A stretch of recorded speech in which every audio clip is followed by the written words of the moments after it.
My name's Tom Kemp and I'm a woodsman, although I would lean towards regenerative forester. I started doing woodland stuff when I was about 13. I did a permaculture course with my mum. I was a really cool 13-year-old, but I loved sort of wildlife since forever.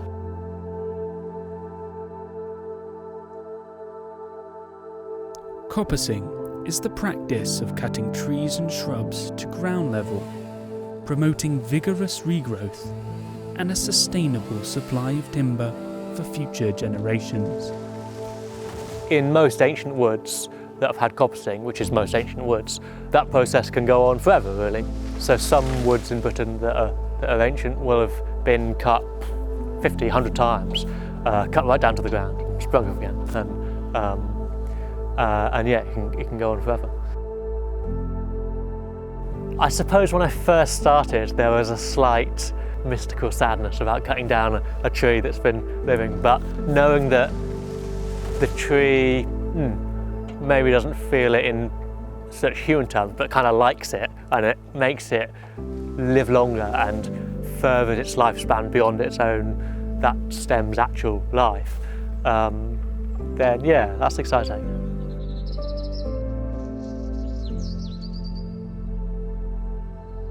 Tom and Nick set up Working Woodlands Cornwall in 2017. A small business to sell products from the coppice to the local community. So the wood from Devonshire is predominantly we turn into firewood. We have a chap who takes wood for a boat that he's restoring. We have another fella who takes poles that he actually uses in the round for building. From the hazel and the smaller stuff that is in the coop, we get rid of them quite quickly to customers wanting bean poles and pea sticks for their gardens.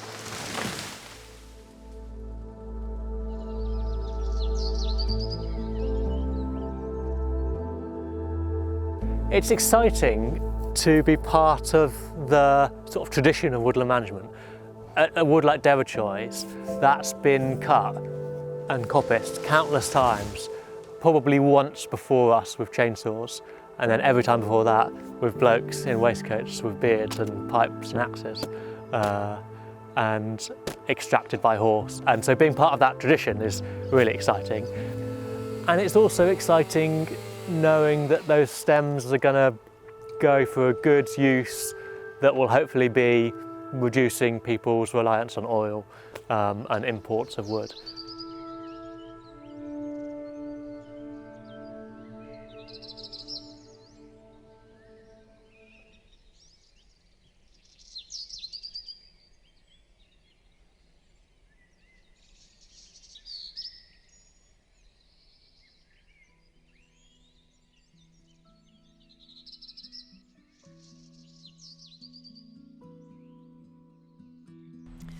One of the biggest challenges of woodland management is figuring out how you're going to get all of the trees that you've felled out of the woods.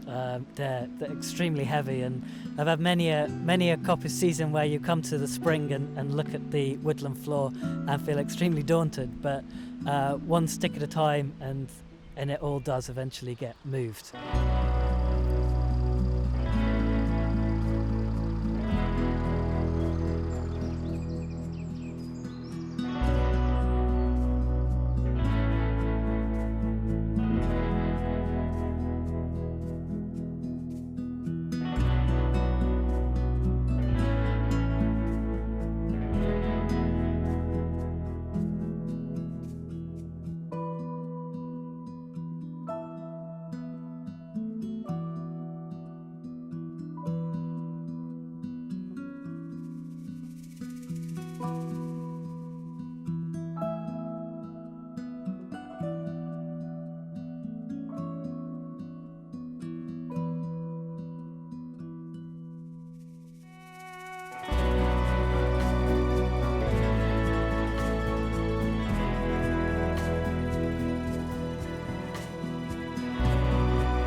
For the first time in decades, light reaches the forest floor,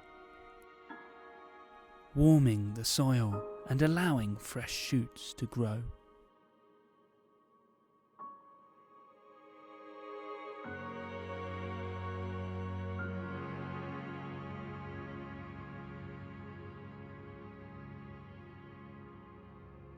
As daylight hours increase and the spring equinox approaches, the woodland prepares for change.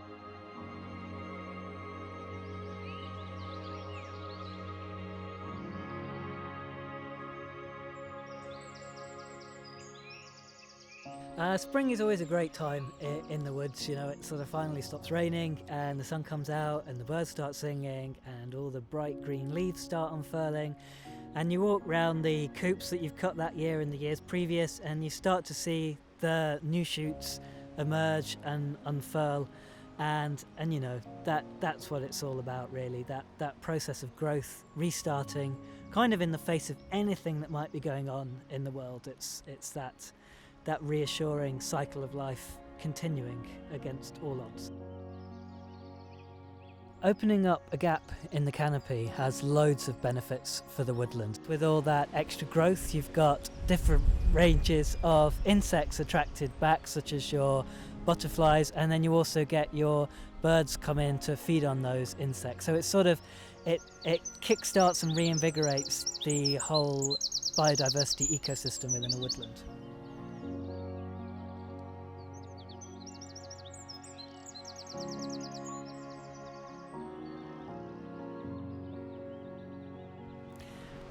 I think the best part of my job of working in the woods is the variation and the opportunity to be part of something that is much bigger and much older and much longer lived than I am.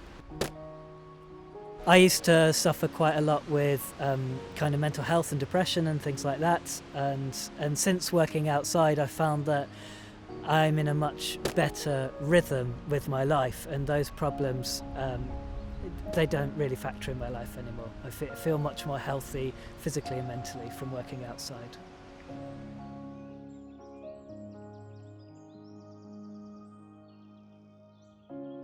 We've lost our wood culture in this country, and people, they haven't got in their imaginations the idea of what a worked woodland looks like. When they see a tree being chopped down, they just see destruction, and I can understand why. And it takes time to realise how you can be a part of an ancient management practice that can improve the ecosystem and not diminish it. And we need to start with children and young people for them to be able to look at a wood differently. We need an eco-literacy where people can come into the woods and they can understand the ecosystem and understand what's going on and understand how that ecosystem can be managed to have a crop for humans, a share for humans, but also a share for wildlife and for the woodlands.